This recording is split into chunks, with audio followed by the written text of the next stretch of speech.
sí, antes de la entrevista nos ha mirado otra vez la carretilla esta, che, porque hay muchas cuestiones que se hizo de forma tardía. Esto me imagino va a ser sometido Exacto. a una prueba con reactivos para ver si es que hay rastros de sangre, tejidos, pelo, algo que pueda sumar también en la investigación. Porque son 3 horas básicamente, Rolando, las que no aparecen, Judith. El mismo día 27. Sí. Claro, pero faltarían también las grabaciones de, por ejemplo, los días posteriores. Sí, ¿Será que no sí. hay en el registro de circuito cerrado el momento de que podaron el árbol? ¿A quienes estaban en ese momento en la casa se les puede Sí. observar ayudando a llevar parte de esa poda? Porque les digo, el momento del corte se dio en el día de la desaparición de Fernanda. Recordemos que ella salió de su casa a las 10 de la mañana, según lo que dijeron los familiares en su denuncia. Bueno, desde las 11 a las 14 no se tiene el registro. Se cortó aparentemente de adrede esa grabación. Y la carretilla, de repente hay un corte, cambia de lugar. Si estaba acostado, ahora miraba hacia arriba. Y eso llamó la atención de los investigadores, por lo que se sospecha que es justamente el elemento que se utilizó para trasladar. Pero nos preguntamos, ¿será que en horas o sea, a plena luz del día se da ese traslado? ¿O es que se da en ese corte de luz que se produjo también a la noche, donde un poco después ya se observa la quema? Y si se dio de noche, ¿estaban o no estaban los padres? Sí. Es lo que nos preguntamos también, porque la madre es docente en este caso, ¿verdad? Y ya podría haber estado en casa. Y Bueno, sí pero pudo no se haber- tiene de todos modos la declaración formal. Claro. Pudo haber Sí. manejado solo también esa carretilla, que es lo que nos preguntamos todos, porque estamos hablando de una contextura física de él que no era tampoco muy grande. Correcto. Y tenemos ahí lo que decía Judith para compartir. Vamos a escuchar lo que decían los investigadores más temprano. Los padres, como todo proceso investigativo, son sospechosos, no están ellos exentos de cualquier investigación. Las variables que hoy tenemos lo ponen fuera del lugar del hecho en el horario que se presume se habría materializado el mismo. Tenemos una presunción en cuanto a día y fecha, que ese horario se da dentro del lapso que aún todavía no existía una denuncia de desaparición. Es decir, la denuncia de desaparición se hizo en fecha 28 y en ese tiempo anterior a esa denuncia ya se presume se materializó el hecho conforme a los análisis que estamos realizando. También es importante aclarar que la escena en sí nos indicó una situación interesante, una transferencia de indicio de la casa al lugar del hecho, es decir que el lugar del hallazgo. El lugar del hallazgo está distante a unos 20 metros de la casa.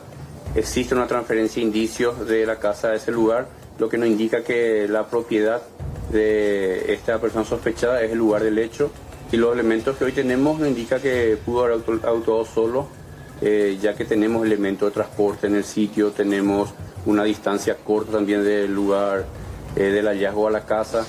Y tenemos también otros factores que hacen posible que se dé esa situación. Los elementos que tenemos a la vista nos da una dinámica de que esos golpes se pudo haber producido inclusive ya posterior al traslado, cuando esos troncos y leñas fueron arrojados sobre la víctima. Se levantó una carretilla de la escena. Esa carretilla fue visualizada en una posición antes de la comisión, del tiempo que tenemos como referencia de comisión. Luego esa carretilla fue visualizada ya en otra posición, entonces la presunción es que es ese elemento lo utilizado para el traslado del cuerpo. Ahí está, la presunción, dice la policía, la presunción que ese elemento refiriéndose a la carretilla fue utilizado para trasladar el cuerpo de Fernanda. Es la teoría más fuerte que tiene la policía respecto a cómo fue a parar el cuerpo en ese patio, Judith. Y hay que decirlo, Rolando, a estas alturas aparentemente se tiene un poco más el panorama y la investigación direccionada hacia un crimen, porque hasta hace unas horas todavía no teníamos esos detalles. ¿Cómo es posible que no hayan tenido la información de cómo fue la trazabilidad de sacar el cuerpo, en qué, así como también las grabaciones de circuito cerrado? Pero de momento tampoco todavía tenemos los detalles o lo que se puede observar en las imágenes de la poda, si estaban o no los papás en la casa. No tenemos la declaración formal, si bien el comisario Delgado habla de que igual siguen siendo sospechados. Entonces, ¿por qué ya no tenemos declaración ante el Ministerio Público? ¿Por qué esa espera tanto tiempo? Y también, ¿cómo llegó Fernanda hasta la casa? ¿Si la buscaron o si ella llegó hasta el sitio, si alguien más la llevó? Son muchas preguntas todavía. De todos modos, el fiscal adjunto Diego Silverberg, él mencionó también en conferencia de prensa acerca de estas sospechas hacia los padres, en fin, y también las ciertas desconfianzas que se dan en la investigación. Y mencionó lo siguiente, que todos los involucrados van a ser procesados. Escuchemos. No debemos olvidar que estamos en un Estado social de derecho, donde no está permitido la justicia por mano propia.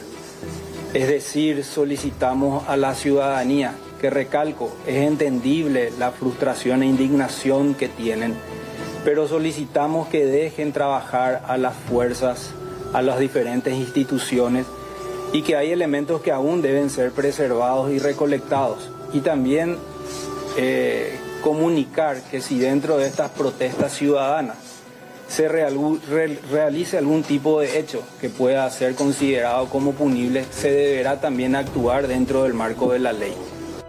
Ahí está lo que decía el fiscal adjunto también, y hoy estamos muy expectantes a lo que pasa ahí en la sede policial. Enseguida nada más vamos a volver contigo para actualizar novedades relacionadas a la investigación. Ya volvemos.